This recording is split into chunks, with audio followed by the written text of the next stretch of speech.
欢迎来到怪谈游戏，李克轩，你朋友严老八穿越到了怪谈场景，女宿管理日记。哎呀，你去这地方是一回比一回凶啊！作为宿舍管理员，老八只需要执勤到明早8点就可以通关，通关后奖励你100万。哎呀，上回给1300，这回100万了，天上一脚地下一脚啊！你最好一直搁天上待着哦。现在的时间是晚上9点50分，归寝时间截止到10点整。宽敞的大深走廊已经十分冷清了，老八坐在管理员小屋已经开始害怕了。你怕啥呀？你轩儿哥在哪回让你吃亏了？别怕，先找规则。桌上有一本管理员手册，老八战战兢兢地翻开，规则出现。规则1：10点请准时关闭大楼入口，并禁止任何人进入。规则2：本宿舍都是私人标间，每间宿舍有4张床铺，不存在上下铺。规则3：大楼内禁止吸烟，如想要吸烟，请去门外的小卖部买双喜牌，就在渣子铺旁边，很好辨认。规则4：10点之后，请务必检查一下电梯能否正常运行。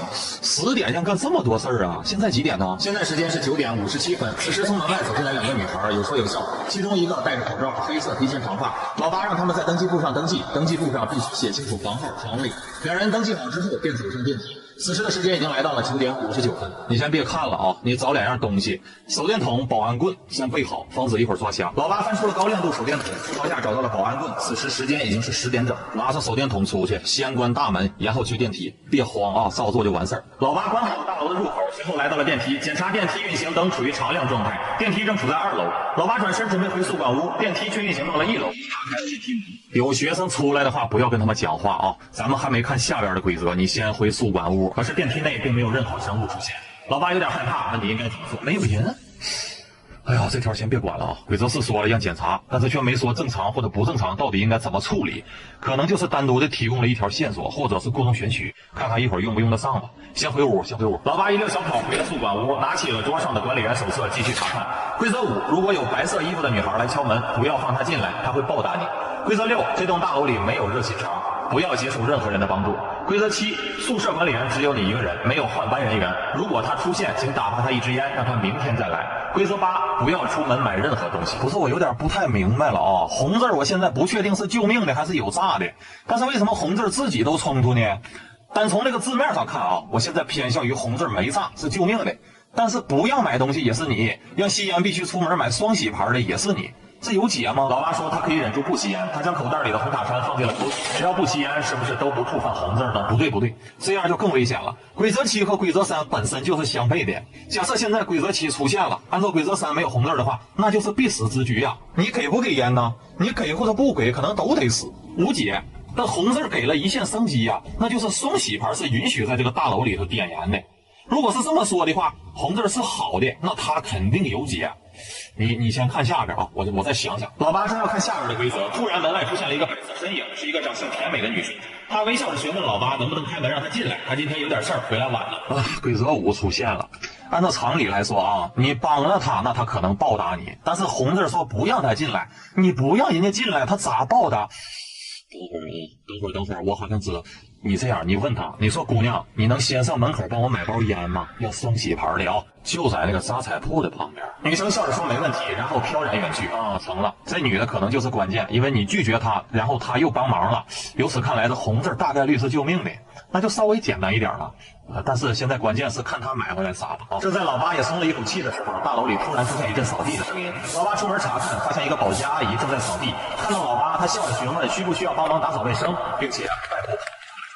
欢迎回到怪谈游戏，你朋友严老八穿越到了怪谈场景，女宿管理日记，请帮他生存。来个前情提要吧。Previously， 老八支开白衣女子之后，深夜的楼道里突然出现了一个保洁阿姨，问老八需不需要帮忙打扫卫生，并朝他奔跑了过来。怪谈世界光动脑子也不行啊！老八，你给我支棱起来，这回抽出你那个保安棍子，给我抡圆了，勒他一棍子！老八惊恐大叫着，闭着眼挥出了棍子，不知道击中了哪里，但女人瞬间被击倒，不省人事。老八长出了一口气，觉得好像也没有那么可怕，原来自己这么能打。可不咋的，那规则6都说了嘛，这里头没有夜心肠。这句话呢，你可以理解为它指的是乐于助人的人，也可以理解为字面意思啊。它都凉了，都不是活的，你怕它干什么玩意儿呢？老八刚刚建立起来的信心又被你摧毁了，他的裤子又开始潮湿了起来。你先别管他了，那个女的快回来了，你先找找有没有别的规则吧。刚回到宿管屋，那白衣女孩已经回来了，说要将烟递给老八。停，就让她站那儿啊，你也别出去，别让她进来。你让他往里扔。白衣女子将烟扔进了老八窗户里，的确是红双喜，但上面带着一股淡淡的臭味，混合着香味的味道。别管它了，你先看看其他规则吧。老八打开了管理员手册，看向最后2条规则。规则9，你无法抗衡它，但你有且不止一个帮手。规则10，不要打开其他人给的任何东西，红双喜除外。有且不止一个帮手，这句话没有红字吗？看完规则，老八听到了一阵脚步声响，随后一个男子轻轻地将门推开了一半。这男子身上穿的正是宿管的衣服，他笑盈盈地看着老八。以下是2人的对话：你就家不上班，饿溜着，你快走吧。我就知道你在这里，我闻到你身上的味道了。俺平时就吃个鸭脚，就是有点膻味儿，你当然都闻见。不如你现在就离开，免得我动手。别动手，别动手，我给你发根烟，你坐一会儿就走，行不？这只要一点酬劳，你就是我的了。谁给你酬劳了？我给你双倍还不行吗？我朋友有钱。挣扎是没用。此时老八紧张地拿出红双喜，就要给他发烟。停！你不要一惊一乍的，就这2声，老八裤子又湿了。此时男子一直在盯着他，老八问你能不能快点做决定。闭嘴！老八，你别管他，你现在打开那个登记簿，你看看刚才最后那俩女的登记是什么。老八打开了登记簿，最后登记的2个女孩是2楼和3楼，一个是房号 A3093 床上铺，一个是房号 A2011 床下。没有标点吗？没有。我可能弄错了，红字不是救命的，红字全是炸呀。规则7和3的确冲突，但是文字游戏呀，它可能只要烟，但可以不点呐。那个扫地大妈也是好的，她要帮你清理卫生，清理卫生不就是清除脏东西吗？所以现在这个男的他根本就不是在跟你说话呀。老八，你把那个红双喜放下，拿你那个红塔山给他一根。老八拿出红塔山递给了男子，男子顿时露出了僵硬的笑容。女朋友演老八穿越到了怪谈场景，回家看看，他将扮演一位从外地归来的孩子，在父母家度过一夜。通关后，你将获得奖金25万。不是回个家能有多凶啊？奖金这么高吗？老八从一辆公交车上下来的时候，身上只背着一个双肩包，时间是半夜11点整。大街上很远才有一个微弱的路灯，辛苦地硬撑着，仿佛随时都会熄灭。而面前的这条路上，别说汽车，就连人影都没有一个。哦，不是直接出现在家呀？那你先看看记忆里头有没有家的位置啊？老八拍了一下脑袋，记忆里的确有家的位置，但只有家的位置，其他一切关于父母和自身的记忆都没有。规则也没有啊？规则有。规则1，请尽快回到家和父母团聚，他们很需要你。规则2，你的父亲是医疗器械公司的小领导，母亲是医院的护士长，他们都没有爱心。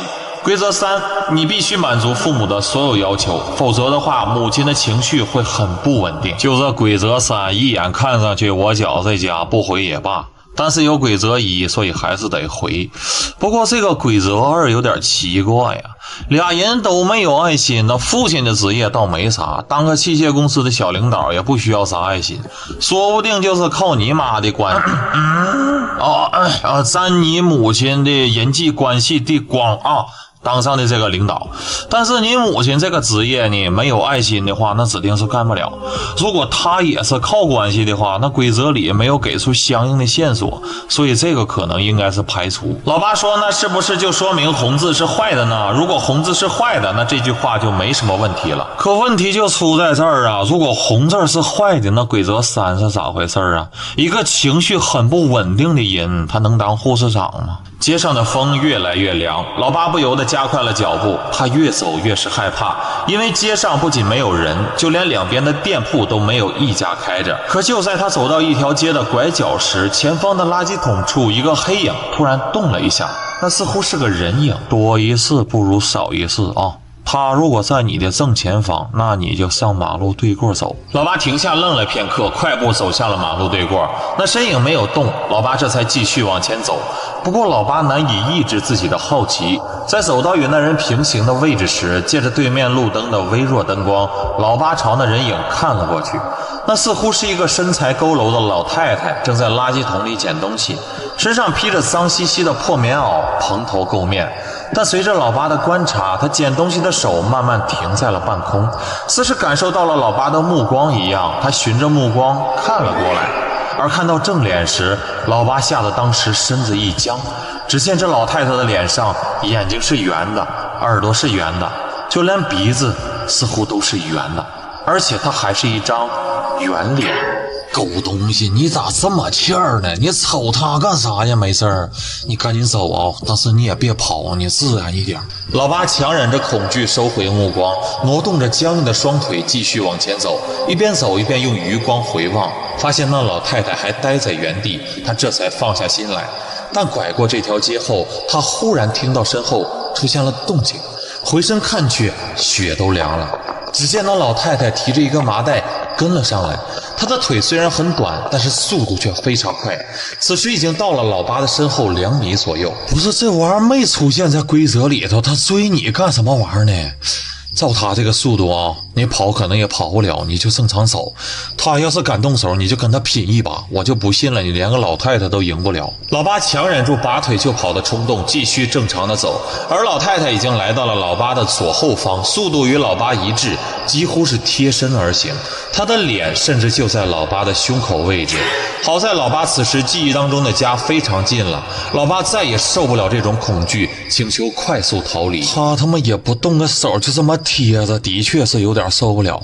你想跑就跑吧，但是既然跑啊，你就给我使出吃奶的劲儿来，跑出个风采来。你话还没说完，老八就已经狂风般的消失在了原地。那老太太在原地愣了2秒，这才继续追赶。老八火速进了父母家单元楼的楼道口，看了一眼身后没人，这才长舒了一口气。父母家在4楼，老八爬到了2楼，急速奔跑的后遗症便显现了出来。他的双腿如同灌了铅一样，需要休息片刻。他从楼道的窗子向外随意看了一眼，顿时看到了永生难忘的画面。只见那老太太不知何时追到了楼道口前方的位置，似乎是失去了目标，她非常愤怒，开始一边耸动着鼻子，一边四处乱窜。她一窜竟有2-3米远，矫健的不似人类，口中发出野兽低吼的怪声。突然他鼻子嗅到了老八的味道，朝着楼道口方向看来，一眼便看到了2楼的老八。愣了2秒之后，他化作一道黑影朝着楼道口窜了过来。你朋友演老八穿越到了怪谈场景，回家请帮他生存下来。来个前情提要吧。Previously， 老八在回家的路上遇到了一个五官都是圆形的奇怪老太太，并被她一路尾随。老八加速跑到了父母家的楼道，却看见老太太露出了恐怖的一面，如同怪物般的四处寻找自己。他发现自己在2楼，便加速的冲了过来。你不跑等啥呢？让他逮住还不给你烧了呀？老八肾上腺素飙升，2步就窜上了1层，眨眼间到了4楼，疯狂地敲砸着房门。他从楼梯的间隙向下看去，万幸的是这老太太似乎并不会爬楼梯，她只能利用楼梯扶手和墙壁向楼上移动，口中不断发出焦急的怒吼，吼声回荡在楼道里，听上去异常刺耳。房门打开，老八瞬间冲了进去，第一时间反锁上了房门。回过身，老八看到了满脸惊讶的父母，父亲文质彬彬，母亲温柔大方，他们看上去似乎都是好人。见到老八神色慌张，父亲忙问发生了什么。等会儿，你先别告诉他哦，你就说刚才有狗追你，你撒个谎，你说你吓着了，但是你注意听着点外边的动静。老八支支吾吾地说有狗在追自己，父母这才释然，上前拉着老八嘘寒问暖了一番，让他坐到了沙发上。老八努力地听着门外的动静，那老太太的低吼声明明已经到了门口，但短暂停滞之后却响起了一阵仓皇逃窜的声音，慌乱磕碰墙壁和楼梯扶手的动静显得有些狼狈。有点意思哦。老八将背包放在沙发上，观察起了屋内的摆设。客厅正中是个家庭影院，家里的鞋架、衣物都摆放得异常整齐。母亲在厨房准备饭菜，父亲则是一边询问着老八的学业，一边不停地扫地。尽管地面看起来一尘不染，而老八在茶几上发现了3条规则。规则4，请不要在家中用餐，如果迫不得已，一定要多吃肉，一定要多吃粉丝。规则5，不要试图窥探父母的秘密。除非你想害死他们。规则6，今天你就在家里休息，请务必收拾好自己的房间，尤其是床底下。多吃粉丝多吃肉，如果他这个粉丝指的是正经的粉丝的话，那指定是选这个，一般怪谈里的肉都没啥好肉。但是这个规则5，先不管红字好坏啊，父母肯定是都有点秘密。时间紧迫，你最好起来溜达溜达，争取在吃饭之前再给我找点线索。老八打算去自己的房间转转，刚刚起身却突然发现餐桌下面蹲着2只猫，一黑一花，品种也不同，正蹲在一起直勾勾地看着老八。家里有猫还2只。规则2红字说的是没有爱心，那没有爱心的人能养猫吗？而且我要是没记错的话，好像猫这个玩意儿眼睛跟脸也都挺圆的嘛。老八正盯着2只猫观察的时候，这2只猫却像是触电般的转身逃窜了。老八疑惑的转身，发现自己的父亲正愣在原地，盯着刚才猫的方向。见老八看向他，他微微一笑，让老八不用害怕。这2只猫很温顺的。老八敷衍的一笑，说要把背包放进卧室，便借机走了进去。他打开灯看了看，卧室里东西有点多，但却井然有序，十分温馨。规则6没有红字，但为什么提示尤其是床底下呢？你瞅一眼床下，看看咋回事。床并不高，老八放下了背包，跪到地上，脸贴着地面，看向床下。这一看，老八的身子猛地僵住。只见床下有一张脸，那是一个和自己姿势相同的人，正瞪圆了眼睛看着自己，脸上带着微笑，正是自己的父亲。是客厅的父亲，他不知道何时跟进了卧室，并走到了床的对面，跟自己做了同样的动作。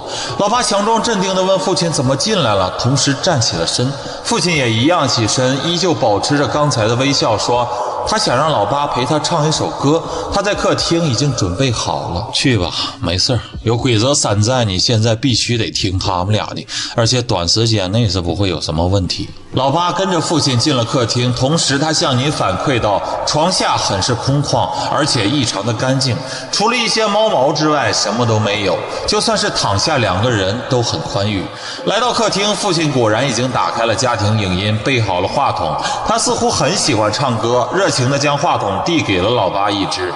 这期间母亲还从厨房探出头来看了看2人，露出了无奈且温馨的笑容。你找找那2只猫，看他们现在在哪呢？老八四下寻找，那2只猫不知何时已经藏到了卧室门口，远远地看着这里。此时歌曲已经开始了，老八只好先陪着父亲唱起了歌。2人合唱了一首《自由飞翔》，父亲唱得非常烂。很快他们进行到了第2首歌曲，是一首羽泉的《奔跑》。歌曲刚开始，母亲突然从厨房向父亲招手，似乎是想让他帮忙拿什么东西。父亲放下麦克风，随口嘱咐老八自己先唱。因为有规则3的存在，老八只好听话独唱起来。可就在歌曲进行到一句歌词的时候，却突然卡住了，卡在了频繁重复的某个字上。女朋友演老八穿越到了怪谈场景，回家请帮他活下来。Previously， 老八回到家后，父亲的行为有些异常，母亲在厨房做饭，老八被父亲邀请一起唱歌，但在唱到一句歌词的时候，电视却突然卡住了。老八吓得愣在原地，片刻之后他回过神来，想要去修一下电视，却突然发现那只黑色的猫不知何时出现在了电视的下方，正用一只爪子搭在电视的线上。就是它。猫指定是好的啊，但是你现在绝对不能表现出对猫有好感，你得假装讨厌它们。老八咽了咽口水，大声呵斥了黑猫一声，黑猫吓得慌忙逃窜，电视这才恢复了正常。而当老八转过头时，发现厨房的门口父母2人正一动不动地盯着他看。装个傻吧，你拿手。老八憨笑一声，说这猫真欠揍，说着话还朝着猫逃走的方向踢了空气一脚。父母这才同时露出了笑容。母亲说：“你们别唱了，饭菜马上就好了，快摆好桌子和碗筷。”老八听话地放下话筒，摆好了餐桌和碗筷。那只花猫此时叫了一声，吸引了老八的注意力。花猫顿时窜到一旁，它刚才挡着的墙上出现了3条规则。规则7：如果你发现父母总是在暗处盯着你，请放心，这是正常现象，他们只是在寻找时机。规则8，在家里千万要注意卫生，父母都是极其爱干净的人。规则9，请尊重家里的2只猫，它们的年龄比你还要大。我已经大概明白是什么事儿了，不过现在还不能告诉你。你该吃饭吃饭，少吃粉丝，多吃肉。老八乖乖地坐在了餐桌上，母亲不断地从厨房端出香喷喷的饭菜，每一道菜看上去都很精致，尤其是其中一道红烧猪肘，看上去肉质松软，非常可口。而另一道粉丝扇贝上，粉丝竟然有些发黑。母亲见老八看向那道菜，顿时笑着说道：“快尝尝这道粉丝。”黑粉也是粉呢，加一点吧。你妈那不是说了吗？让你尝尝。老八挑起了一根，颤抖着放进自己嘴里。粉丝又酸又苦，有种令人作呕的油腻感，而且根本嚼不动。老八需要费很大的劲儿才能将其咬断，但老八依然装出享受的表情，一点一点地往嘴里送。看到这一幕，父母才都笑了起来。他们各自夹了一大坨粉丝放在自己的盘子里，开始吃了起来。只不过他们吃粉丝的举动让老八汗毛倒竖。只见那些粉丝在父母的嘴里乱成一团，不管他们怎么吞咽，用舌头搅拌，那粉丝都是粘牙倒齿，进不去也出不来。母亲似乎脾气有些暴躁，她竟然将手伸进了嘴里，将粉丝往喉咙里送，同时发出一阵令人牙酸的声音。而父亲在勉强吞进一些粉丝之后，则不停地弓着身子干呕了起来。见此情形，老八默默地将粉丝吐了出来，夹起一块肉吃。你吃2口得了啊！我现在需要你干一件事来确定我最后的猜想。你找个借口说你刚才进来的时候没换鞋，地面上指定是有土，然后你扫扫地。老八又吃了几口之后，对父母说他并不太饿，随后以地面不干净为借口说要扫扫地。父母却像是没听见老八说话一样，自顾自地嚼着粉丝。老八悄悄地离开餐桌，拿起扫把开始扫地。只扫了一小块之后，老八就发现了问题，地面上满是猫毛。由于毛的颜色和地面一致，所以先前并没有发觉，现在只扫了10几下就聚集了一小堆。行了，你放下扫把，说你困了，赶紧回你的房间。老八佯装疲惫地打了个哈欠，说赶路很累，想去睡觉。不知何时又从身后一直盯着他看的父母都点了点头。父亲还贴心地嘱咐他一定要睡个好觉哦。老八回到了自己的房间，将房门轻轻关好。事情的真相已经很明确了。现在的时间是半夜都快12点了，这个点吃饭唱歌，这根本就不是正常人类的作息时间。父母极其爱干净是真的，父亲之前就一直在扫地嘛，屋子里收拾的一尘不染，但地面上的猫毛却没有被清理掉。为啥呀？因为在他俩的观念里，猫毛根本就不脏，不需要清理。而且父亲之前跟着你走进卧室，竟然一丁点的声音都没有吗？这一点别说人了啊，狗都做不到，只有猫。他在床对面学你的动作看你，这动作也是典型的猫行为。他以为啊，你跟他闹着玩呢。所以红字里的他们指的都不是你的父母，而是这2个人。而结合最后一条规则里，家里的2只猫年纪都比你大，这怎么可能呢？你现在的年龄没有20也有18，2只猫怎么可能比你大？除非那2只猫是你真正的父母，要不然呢，那黑猫也不会想方设法的提醒你跑。而现在的父母原本应该是2只猫。至于他们是怎么篡位的啊，咱们现在还不得而知。但规则1说的和父母团聚，他们需要你，这就是你必须回家的作用，来解救你的父母。老八说，那现在该怎么办呢？他是不是应该抱起父母赶紧离开？杀死他们俩的方法就写在规则里呢，你跑啥呀？按照规则5，只要想办法窥探到他们的秘密，就能消灭他们俩。而秘密往往藏在夜最深的时候，所以咱们沉住气，等一会儿。老八虽然很困，但并不敢休息，关了灯靠在房门上，等待的时间1分1秒的过去。外面的父母收拾完东西就关了灯，回到了卧室。此时的时间已经到了12点整。老八又挺了2个小时，外面终于再次出现了动静。虽然没有脚步声，但是却能听到房门打开的声音和客厅里东西挪动的声音。到时候了，你也出去看看，不过你也别有脚步声啊。你爬出去。老八轻轻推开房门，手脚并用地爬到了客厅。光线昏暗，但他却能隐约看到2个人形的黑影正蹲在2个猫砂盆上，似乎是在方便。庞大的身躯压得猫砂盆嘎嘎作响。老八呼吸粗重了起来，4只蓝色反光的眼睛突然转向了老八。随后是2声尖叫响起，2个身影狂风般冲到了打开的窗户旁，纵身跳了出去。老八猛地起身，打开了灯，发现2只猫正蹲在餐桌上。刚才跳下去的正是刚才做饭的父母。可是老八担心对方摔不死，毕竟这里才4楼。放心吧，如果他们还是猫的话，那指定是没问题。但现在变成人了，规则要他们死的话，谁也活不了。而且你别忘了，他俩连头发都嚼不烂。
你朋友张老三穿越到了异界怪谈场景，便宜的出租屋。来个前情提要吧。Previously， 张老三租了一个很便宜的出租屋，半夜睡觉时，房间内却出现了咚咚的异响。于是你开始和咚咚声对话，咚一声代表是，咚两声代表否。我问的是，在这栋房子里头没的人，就你一个吗？咚咚两声响起之后，屋内的电灯突然啪的一声完全熄灭，张老三吓得用被子蒙住头，剧烈的颤抖起来。那现在在这栋房子里头的小可爱，是不是只有你一个呀？哦，那还行。我直接这么问吧，凶手是这栋房子的房东吗？不是的话，那范围可太大了。一个年轻的女孩在这么大的房子里遇害，哎，你之前是一个人在这住吗？不是，不是就对了，是跟其他的女孩合租吗？那是不是跟你男朋友啊？3下，为啥敲3下啊？如果不是的话，最多就敲2下，为什么不能直接否认呢？哦，是不是你未婚夫啊？哦，凶手是你未婚夫啊？未婚夫那就是婚房呗，合着这房子是你的哦，你是房东啊？哦，未婚夫，未婚夫，就算知道是你未婚夫，我要怎么找到这个人呢？这栋房子里有没有你未婚夫留下的线索呀？有啊，搁哪呢？哎呀，我这么问他没法回答。在客厅吗？那在卫生间吗？在次卧吗？在主卧吗？在这屋吗？哦，在这屋啊。那你能不能把灯打开，别吓唬我兄弟，让他好好找找，这不都是在帮你吗？灯光重新亮起，张老三慢慢从被子里探出头来，惊恐地打量着四周。个废物，赶紧起来，找这屋里的蛛丝马迹，我帮你问，你找啊。那个姑娘啊，这个线索是什么东西呢？是指纹吗？哦，那是凶器吗？那是不是凶手身上掉落的东西啊？都不是吗？这人下手挺干净啊，怎么可能一点都没？不对，姑娘啊，我问你，这线索是不是指向被害人的呀？哦，是尸体吗？我知道了，只要是找到尸体确认身份，我们就能找到你未婚夫了。你在床底下吗？那你在柜子里吗？那唯独这个屋子有吊顶，你是在房顶上吗？吊顶里头？哦，那我知道了，怪不得你的声音是咚咚的。你朋友张老三穿越到了怪谈场景提婴寝室，请帮他活下来。我拦一句啊，就这个提婴是啼哭的婴儿吗？要是的话，这活没有2万块钱，我指定不接哦。通关奖励给你18800，另外给张老三安排一个一次性技能东东妹。在上一次出租屋怪谈中，你帮助张老三成功救出了埋在墙壁中的女孩，虽然女孩已逝，但她肚子里的孩子活了下来，所以女孩为了报答她，打算在彻底消逝之前以规则形式存在，帮你们解决10个问题。提问形式跟出租屋时一样，他只以是或者不是回答你。哎呦啊，老妹儿地道哦，有你我曾放心了。怪谈开始，深夜的4人寝室之中，一个疑似婴儿啼哭的声音将宿舍几人全部惊醒，包括刚刚穿越的张老三。几人惊惧地对视一眼，婴儿啼哭声再次响起，他们都下床查看，但唯独张老三上铺的男生一动不动。婴儿啼哭声很快停止，而当他们检查上铺男生时，却发现尸体已经凉了。你需要帮助张老三还原事情经过，方可通关。没关系啊，老三呐，我安慰你2句。基本上怪谈里头涉及到婴儿的，一般都是凶到了极点，红衣服女的来了都得靠边站的那种。所以说你呀，要没的话，也就是嘎一下子，哎，没有痛苦。所以说你也别怕哦。他刚才确实是没怕。此时的宿舍内只剩下3个人，张老三以及对面床上铺的老上和下铺的老夏。老上慌忙的想要冲出去找宿管，却发现不管如何拉拽，房门如同焊死了一样，根本打不开。而老夏则拿出手机准备报警，却发现宿舍里已经彻底失去了所有通讯信号。密室解谜呀，让你们出去才怪了。你先冷静一点啊！首先，它既然是解谜，它必定有线索。你们最好在下一次婴儿啼哭响起之前，找到这个发出哭声的东西，这可能是很重要的线索。张老三尽量压抑住自己的恐慌，劝说2人开始寻找线索，但他们都不记得刚才哭声发出的位置。所幸宿舍不大，3人开灯开始翻找，但是灯光几乎是刚一打开，便突然啪的一声，坏了。老三呐，我跟你说个事儿啊，你别怕。就是说，如果他连灯都不让你们开，说明这个屋里呢有不能见光的东西。你有点心理准备啊，就是一会儿不管你发现什么东西，不管那俩人说啥，你都别搭茬，尤其是不能口出冒犯之语，听明白没？张老三表示暗暗记下，几人便开始打开了手机自带的手电筒，在宿舍翻找了起来。他们找了床下、柜子、抽屉、行李箱，甚至是水壶里，均未发现可疑物品。那这样，老三你也表现一下啊，你去趟你上铺，翻翻尸体的床上或者是身上。张老三双腿发软，但不想被你瞧不起，所以他硬着头皮选择去床上翻翻，并要求另外2人给他照明。在尸体身上翻找的时候，偶尔接触到对方的皮肤，张老三瞬间起了一层鸡皮疙瘩。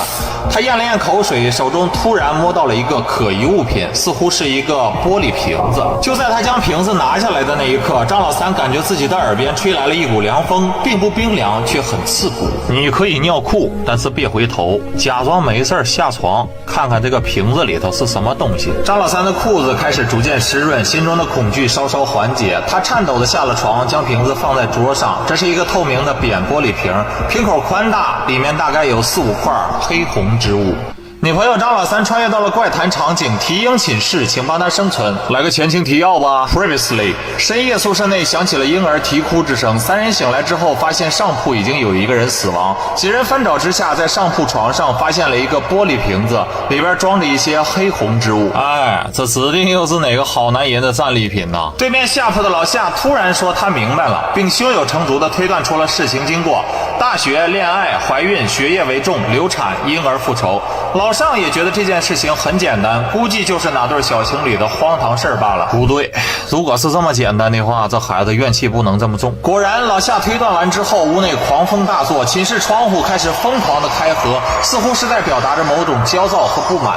张老三慌了，询问你是否可以把东东妹叫出来，让她帮你解决问题。东东妹就能帮你解决10个问题，你现在没什么线索，瞎问一通，那不全浪费了吗？你这么的，你先弄清楚上铺这个死者的基本信息。咱们现在呢，最要紧的一件事就是确认这个死者和这个孩子的母亲是什么关系。张老三开始向老上和老夏询问起上铺死者的具体信息。他叫小帅，一个临床医学专业的大4学生，家境贫寒，长相帅气，成绩优异。他有一个处了1年多的女朋友，叫做小美，2人感情极好，几乎每天晚上都会语音聊天。但最近老上和老夏却几乎没有听到他打电话，而小帅买了一个崭新且昂贵的电脑这信息就不少了。老三呐，你把那个东东妹叫出来吧咱问几个问题。张老三小声的呼唤东东妹，并敲了敲墙壁，问她是不是在这里。墙壁发出咚的一声轻响。你们已经消耗了1个问题。我操，老三你这智商真是不断刷新我的下限呢。东妹我先问你这孩子是小帅和小美的对吗？那小美是不是已经去世了？小帅是不是不知道小美去世了？就这个事儿里头是不是有第三者那这个第三者是男的吗？那是小美的闺蜜吗？行，这个流产手术是小帅亲自完成的吗？那我再问一个就差不多了就是这个小美的闺蜜家里头是不是挺有钱有势的呀？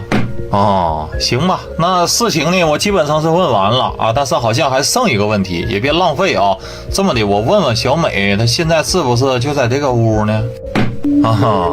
那你看这个故事是不是这样的小帅和小美是一对恩爱鸳鸯，虽然家境都一般，但是俩人憧憬了美好的未来，说不定已经私定终身，毕业就结婚的那种。因为若非如此的话，谁家处1年对象还天天打电话呀？这叫双向奔赴的爱情。可就在这个即将毕业的当口，小美怀孕了，这对他俩来说呢是好事儿，因为小帅也认定了这个女孩子了，以他的家境能娶到小美已经是完美了。因为如果小帅一开始就不同意要这个孩子的话，早几个星期打掉，这孩子都到不了这个小瓶里，那会儿太小。可是呢，这个时候小美的闺蜜很可能是她一直深爱的小帅所以她插了一脚，用自己显赫的家世能给小帅一个光明的未来为要挟，让他亲自拿掉了他跟小美的孩子。小帅心动了，因为如果他能和小美的闺蜜在一起，往少了说少奋斗一辈子。他知道小美肯定不能同意，但谁叫他是学医的呢？他想办法把小美弄迷糊之后，可能就在这个大学的医学实验室里亲手的毁掉了自己的孩子。小美醒来之后呢，就去寻了短见，而这个孩子之所以怨气这么大，那就是因为他的父母一开始就没想过要放弃他。他本应该有一个温馨和睦的家庭，本该经历这个精彩又苦难的世界呀，最后却被自己的亲生父亲扼杀在了娘胎里。能不恨吗？张老三讲述完了这个故事，灯光突然开始微微闪烁，一阵女子低吟之声传来，如泣如诉。她说闺蜜根本就不喜欢小帅，也不会对她的未来负责，她只是单纯的不想看自己好过罢了。她说谢谢你，故事还原，她已经能够带着孩子离开了。不是这就走了？那你闺蜜？小美说她已经为闺蜜安排了一场永远无法摆脱的噩梦。你朋友严老八穿越到了怪谈场景养老院，他将成为一名护工，请帮他活过1天1夜。通关后，你将获得奖金50万。又是大凶之地呀！这活我告诉你啊，我要不是缺钱，我都不带接的。我最近是嗓子不好，爱吃橙子，这50万他怎么不得买好几斤呢？行吧，开始吧。老八在护工休息室醒来，时间是下午5点半左右。老八身上穿着绿色的护工服，在门上发现了4条规则。规则1，这是一份非常需要耐心的工作，无论那些老人说什么都请无视。规则2，老人的食物和水温度很重要，请您在他们用餐时提前尝一下食物和水，以确保温度合适，不要让他们闹肚子。规则3，护工需要保持强壮的身体，以帮助备孕老人。所有的护工都必须每天锻炼，同时也要好好保养皮肤，尽量不要受伤。规则4，老人都有一些奇怪的习惯，如果你晚上听到一些奇怪的动静，请千万不要外出查看。锻炼身体可以理解，但为什么保护好皮肤呢？又不是参加真人秀那种比娘们儿还娘们儿的男的。别怪我老提啊，我是真恨这帮废物啊！华夏影视行业就是被这种人带歪的一群不争气的东西。还有这个规则2啊，为什么非得尝一下子呢？感受温度的话，那手也行啊。说不上哪儿不对劲儿啊！你先出门看看地形吧。老八走出了护工休息室，这里没有想象中的空旷，往来的年轻护工有男有女，和老八穿着一样的衣服。走廊里有或扶着墙壁走动，或坐着轮椅的老人，他们和护工开心的聊天，每个人的脸上都洋溢着笑容，一副其乐融融的景象。这么和谐吗？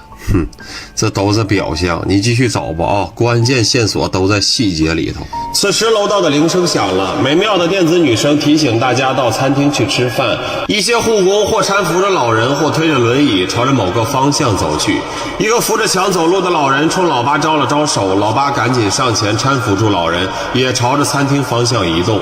老大爷笑呵呵地询问老八一些不疼不痒的问题，比如今年多大年纪了，平时睡眠质量如何，有没有什么大病，甚至还在说话的时候把手伸到老八的身上抚摸。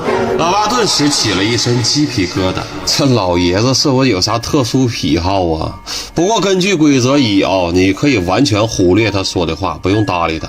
另外你必须要注意一件事儿，就是你千万别着急去领饭，你尽量往后拖。你看看其他的护工给这些老人吃饭的时候，他尝不尝那个食物。既然有其他的护工，咱就做一个参考。老八表示明白，搀扶到餐厅之后，他将老人送到一个桌子旁坐下，便快步离开了。此时有一个身穿红色衣服的护工朝老八喊了一声，叫他过去帮忙打饭。老八没有借口，只好跟随着护工的队伍往外走。但此时老八却发现了一个奇怪的现象，之前这些年轻的护工搀扶着老人走路看不出什么异常，但现在他们看起来却并不像是年轻人，他们步伐缓慢，精神萎靡，脸上的笑容十分僵硬，有些人的双眼更是犹如梦游一般朦胧，走起路来有不同程度的摇晃，排队行走宛如一群行尸走肉。规则3里的前半段没有红字，说的可是所有的护工都要锻炼身体，而且还都是年轻人，不可能走路都这样，说明这根本就不是身体上的问题。你也别表现得太正常哦，你也跟他们一样上一点，别穿帮哦。老八很快加入了摇晃大军，来到了地下1层领饭。他们将饭装在一个小车上，2菜1汤，用对应的号码牌送到餐厅的每一个桌子上。老八的小车上有4个人的饭菜，需要将饭菜送往6号桌。你该崴脚了哦，进门的时候这个机会就不错。老八在进入餐厅时故意崴了一下脚，摔倒在地，周围的护工并没有过来帮忙，而周围的一些老人则是用一种冷漠的目光齐刷刷地看着老八，有些人的眼中甚至出现了一丝嫌弃。老八重新站了起来，一瘸一拐地推着小车走进了餐厅。由于他崴脚耽误了时间，很多护工已经开始了给老人们尝饭。护工们用勺子和筷子把饭菜和汤都尝了一遍，随后分别递给那些老人，而老人们竟然贪婪地将护工用过的餐具用力地在嘴里吮吸干净，才开始享用饭菜。那种陶醉的表情让老八无法理解。这不难理解呀，所有的护工都精神萎靡，恐怕就跟尝饭这个事儿有关。女朋友演老八穿越到了怪谈场景养老院，他将成为一名护工，请帮他活过1天1夜。Presley， 老八在厨房领到了自己的餐车，需要送到餐厅的6号桌。在门口，老八故意崴脚耽误了时间，发现其他的护工已经开始替那些老者品尝饭菜了。而令人惊讶的是，那些老者用力的吮吸护工使用过的餐具，脸上的表情都十分陶醉。陶醉？咋的？护工的哈喇子上有蜂蜜呀，尝到甜头了。哎呀，你可真脏！老八慢悠悠地推着车来到了6号桌，拿起了第一份食物，准备尝一下温度，却在这饭盆的下面发现了3条规则。规则5，请务必满足老人的需求，不要违背他们任何意愿，这对你非常重要。规则6，身穿黑色衣服的老人没有必要对他们太好。规则7，为保证老人身心健康，我们为老人准备了丰富的精神娱乐活动，即欣赏护工下棋，请开动脑筋，展现你的聪明才智。哎，发现疑点了啊！规则5是个突破口。规则5前半句是满足老人的需求，红字看似是同样的意思，这都跟规则1这个绝对规则相悖，所以还是无法区分红字的好坏。但其实不严。首先，规则5红字是不要违背任何意愿，这个任何这俩字就非常的绝对，这个才是跟规则1相悖的。但去掉红字的部分跟规则1根本不冲突，这个我一会儿再给你解释啊。你只需要知道现在红字大概率是坏的，既然它是坏的，那咱们就不用尝。哎，你爱吃不吃，他们嘟囔啥你也别吱声，就这么干，先看看他们能啥的。老八放下了拿起的勺子，直接将餐盘端到了桌子上。几个老人顿时疑惑地看向老八，老八直接忽略了他们的眼神，放下所有餐盘后推起小车就跑。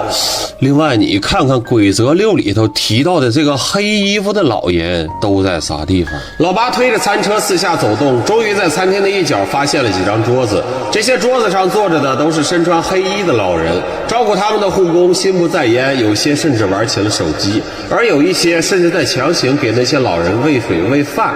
奇怪的是，穿黑衣服的老人大概有20几人，却全都坐着轮椅，不会说话，眼睛里写满了惧怕和绝望。被人强行喂饭的老人用力地摇着头，饭菜抹到了他的脸上和前胸，护工却用勺子撬开他的嘴，强行往里灌汤。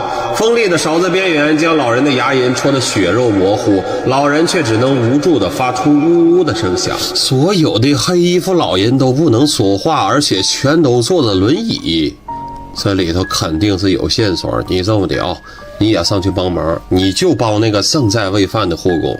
规则里头没写不能干预其他人工作，大概率是不触犯规则，而且你不要直接干预，你就站在他旁边，你看他怎么办。老八推着餐车来到了那强行喂饭的护工身旁，这护工是一个皮肤黝黑的男子，他停下了手里的动作，用无神的眼睛打量老八，随后嘴角出现了一丝笑容，这笑容并不僵硬，似是发自内心。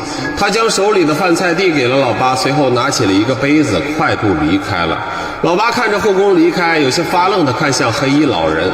黑衣老人嘴角流着血，先是惊恐地看着老八，似乎是看到了老八眼里清澈的愚蠢和憨实，他剧烈地挣扎了起来，竟然勉强从身下拿出了一个小本子和一支笔，艰难地写起字来。老八从颠倒的角度一时间没看懂老人写的字，但清楚地看到老人是写了7个字。可是当老人将纸条交给老八时，老八却只看到了6个字，上面写的是我想死，帮帮我。哦，你看着他写了7个字，但是只有6个字。你看看这几个字之间有啥明显的间隔吗？的确，在我和想这两个字之间有一个突兀的间隔。那你现在就当着这个老人的面把这6个字念一遍。老爸轻轻地念了一遍纸条的内容，老人却突然惊恐地睁大眼睛，剧烈挣扎着从老爸的手里夺回了纸条，揉碎。他重新写下了7个字，但当老爸拿起纸条时，仍然是那6个字：我想死，帮帮我。不用给他了，这显然是个怪谈的陷阱。我们现在已经掉进这个陷阱里了。我要告诉你一个残忍的事实啊，我们现在必须杀了这个老人，才能不触犯规则，因为规则5说的是务必满足老人的需求。这个老人没有说不包括黑衣老人，那就是包括。不管他纸条的内容是不是他原本要表达的，但我们看到的现在就是这个，所以必须满足这个需求。可老爸说规则1说的是可以无视老人的话，这就是我为啥告诉你规则5和规则1不冲突。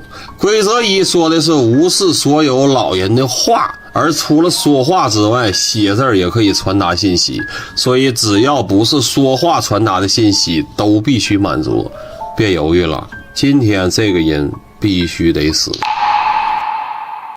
你朋友严老八穿越到了怪谈场景养老院，他将成为一名护工，请帮他活过1天1夜。Previously， 老八在餐厅发现了黑衣服的老人，他们正在被护工强制喂水喂饭。老八过去接管了一名黑衣老人，老人向老八递出了一张纸条，老人写字时是7个字，但老八看到的却只有6个字：我想死，帮帮我。而你推断这是规则的陷阱，既然看到了纸条，那么必须满足老人的需求，将其杀死。没有必要亲自动手啊！根据纸条上的内容，我们有很多方法可以帮到他。比如说最简单的，你把这个纸条就交给那个穿红衣服的护工试试。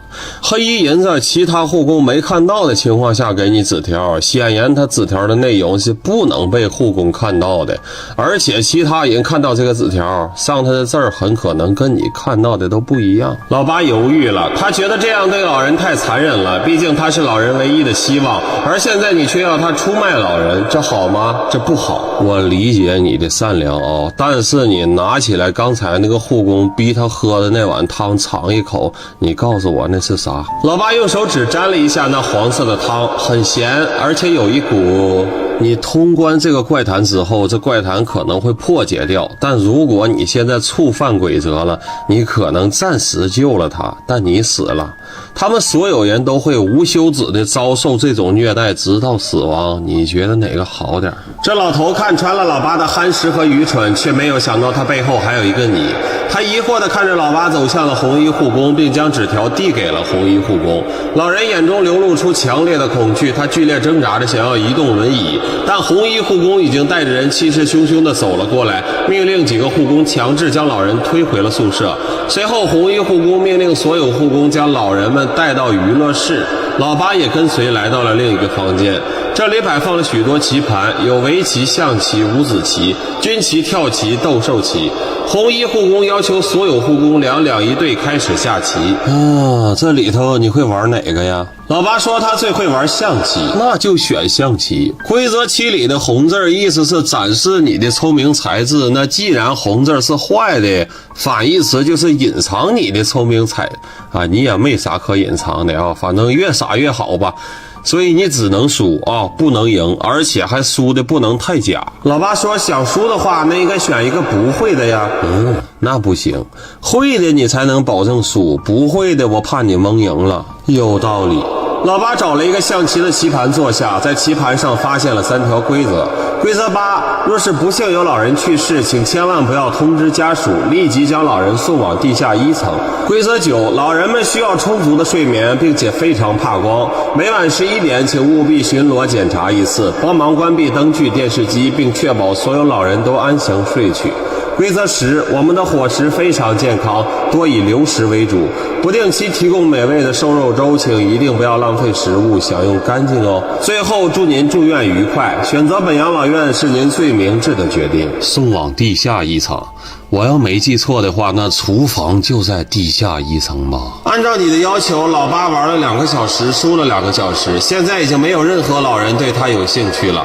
而在这个过程中，从老人的休息区里推出了一个担架车，车上是一个黑色的袋子，担架车径直推往了地下1层。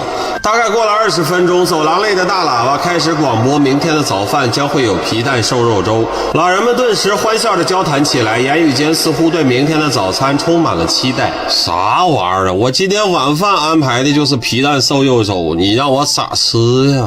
娱乐时间结束，时间已经来到了晚上9点，所有护工都将老人送到了休息区。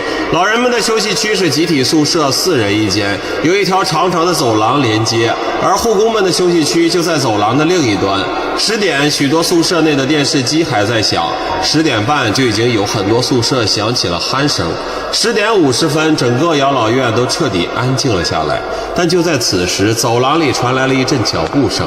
脚步声先是非常缓慢，随后是正常，再随后是奔跑，急速奔跑，疯跑，来来回回持续不断，甚至偶尔夹杂着一些兴奋的笑声。打开窗户看一眼，看看是啥玩意儿啊？老八说，规则4提到老人都有奇怪的习惯，出现奇怪的声音千万不要外出查看。哎，咱也没外出啊，这不在屋里查看吗？有道理。